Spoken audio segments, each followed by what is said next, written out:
गजानन महाराजांच्या अस्तित्वाने पुण्य झालेली भूमी म्हणजे शेगाव. इथे व्यतीत केलेल्या प्रत्येक क्षणावर महाराजांची कृपादृष्टी प्रकर्षाने जाणवते. नमस्कार, मी स्नेह प्रवास ही आपल्या यूट्यूब चॅनलवर तुम्हा सर्वांचे पुन्हा एकदा मनापासून स्वागत आहे. शेगाव गजानन महाराज समाधी मंदिरात दर्शन घेऊन श्रींच्या तृप्त करणाऱ्या महाप्रसादाचा लाभ घेऊन झाल्यावर शेगावमध्ये तुम्ही कुठे कुठे भेट देऊ शकता याची संपूर्ण माहिती देणारा आजचा खास व्हिडिओ. मुख्य मंदिराजवळपासच्या परिसरात श्री गजानन महाराजांच्या पदस्पर्शाने पावन झालेल्या 5 जागा आहेत. श्री गजानन महाराजांचे 5 धाम म्हणून या जागा ओळखल्या जातात. त्यापैकी पहिल्या जागेवर आता आपण आलोय. हा आहे कृष्णाजीचा मळा. या मळ्यामध्ये एक सुंदर मंदिर आहे. मंदिरात श्री गजानन महाराज व शिवलिंगाचे दर्शन आपल्याला घडते. कृष्णाजी पाटीलांच्या याच मळ्यामध्ये आलेल्या भोंदू ब्रह्मगिरी गोसावीचे श्री गजानन महाराजांनी जळत्या पलंगावर बसून गर्वहरण केले होते. या प्रसंगाचे गजानन विजय ग्रंथात केलेले वर्णन या ठिकाणी लिहिले आहे व तैलचित्राद्वारे हा प्रसंग इथे मांडण्यात आलाय.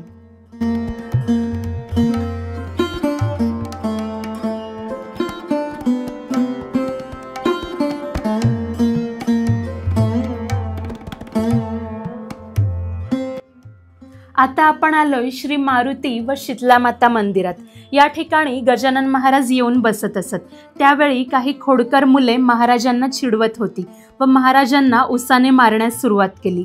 मुले थकल्यावर महाराजांनी त्याच उसाच्या मोळींचा हातांनी पिळून रस काढला व मुलांना पाजला. हा प्रसाद मिळाल्यानंतर मुले केलेल्या कृत्याबद्दल खजील झाली व श्री गजानन महाराजांना शरण आली. आता आपण आलोय श्री गजानन महाराजांच्या प्रकट स्थळावर. ही जागा खूपच पवित्र मानली जाते कारण गजानन महाराज शेगावमध्ये सर्वप्रथम याच ठिकाणी प्रकट झाले होते. एके दिवशी देवीदास पातुरकरांच्या घरी जेवणाचा कार्यक्रम होता. तेव्हा उष्ट्या पत्रावळ्या या वडाच्या झाडासमोर टाकल्या होत्या. तिथे एक व्यक्ती या उष्ट्या पत्रावळ्यांतील शिते वेचून खात होता. हे दृश्य सर्वप्रथम बंकटलाल व दामोदर पंतांनी बघितले. तेजोमय व अजाणबाहू असलेली ही व्यक्ती म्हणजे साक्षात गजानन महाराज होते. अशा प्रकारे श्री गजानन महाराज शेगावमध्ये सर्वप्रथम या वडाच्या झाडाखाली 23 फेब्रुवारी 1878 रोजी प्रकट झाले होते. आता आपण चाललोय बंकट सदनात.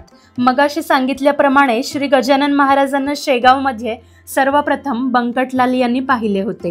कालांतराने ते महाराजांचे परमभक्त झाले व बंकटलाल यांच्या याच घरात गजानन महाराजांनी प्रत्यक्ष वास्तव्य केले होते. त्यामुळे ही जागा खूपच पवित्र आहे. पुढे बंकटलालजींच्या वंशजांनी हे बंकट सदन संस्थानाच्या हाती सुपूर्त केले. या जागेचे पावित्र्य जोपासले जावे या उद्देशाने संस्थानाने या जागेवर हे 3 मजली स्मृती भवन बांधले. या ठिकाणी गजानन महाराजांची गादी, पादुका व त्या काळी कॅमेऱ्यात कैद केलेली महाराजांची काही छायाचित्रे आहेत. आता आपण आलोय महादेव मंदिरात. अतिपुरातन शिवगावचे हे शिव मंदिर. शिवगावचे कालांतराने शेगाव असे नामकरण झाले. श्री गजानन महाराज या मंदिरात बसून ध्यानधारणा करत असत. या मंदिरात आपल्याला या पुरातन शिवलिंगाचे दर्शन घडते. भगवान विष्णूंची सुंदर मूर्ती या मंदिरात आहे. तसेच श्री गजानन महाराजांची सुंदर प्रतिमा या ठिकाणी आहे. याच मंदिराजवळ श्री गजानन महाराजांनी एका द्वाड गाईला व एका उन्हाळ घोड्याला शांत केले होते. हे होते श्री गजानन महाराजांच्या वास्तव्याने पावन झालेले 5 धाम. श्री गजानन महाराज समाधी मंदिरापासून फक्त 1-2 किलोमीटरच्या परिसरातच या 5 जागा आहेत. चालत देखील तुम्ही या जागांना भेट देऊ शकता. आता आपण चाललोय सर्वांनाच प्रिय असणाऱ्या आनंदसागरमध्ये.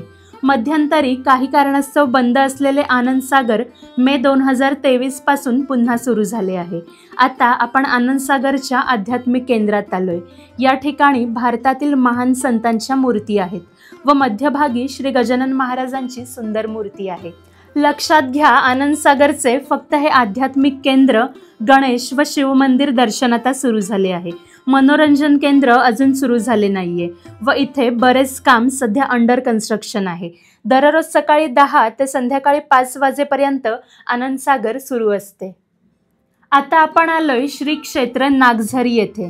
शेगाव गजानन मंदिरापासून नागझरी जवळपास 6 ते 7 किलोमीटर लांब आहे.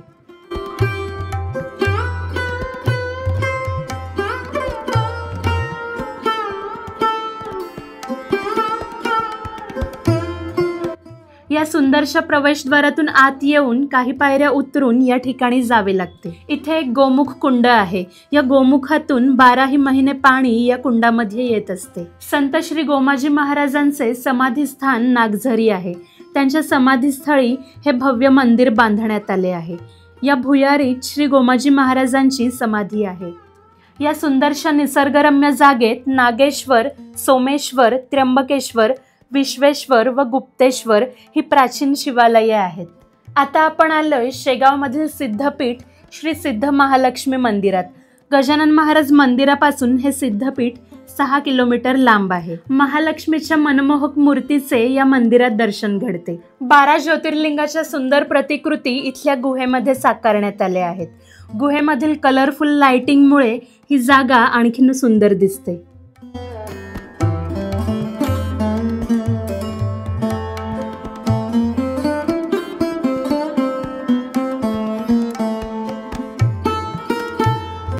आदियोगी महादेव व गजानन महाराजांची सुंदर मूर्ती या ठिकाणी स्थापित करण्यात आली आहे।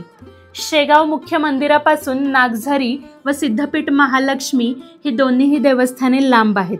ऑटोवाल्यांसोबत भाव करून किंवा तुमच्या प्रायव्हेट व्हेकलने तुम्ही या ठिकाणी येऊ शकता। शेगावमधील गजानन महाराज मंदिर, गजानन महाराजांचे मी या व्हिडिओमध्ये दाखवलेले 5 धाम, आनंदसागर, नागझरी व सिद्धपीठ या सर्व ठिकाणी आम्ही एकाच दिवशी भेट दिली होती।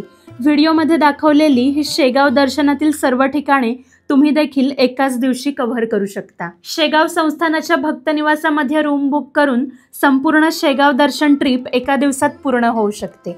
पण मी तुम्हाला सजेस्ट करेल की मनाला शांती व रिलॅक्सेशन मिळावे यासाठी निदान 2 दिवस तरी जरूर शेगावमध्ये राहा। शेगाव संस्थानाच्या या 20वा भक्त निवासाचा संपूर्ण व्हिडिओ मी आपल्या चॅनलवर आधीच अपलोड केलेला आहे, तो देखील जरूर बघा।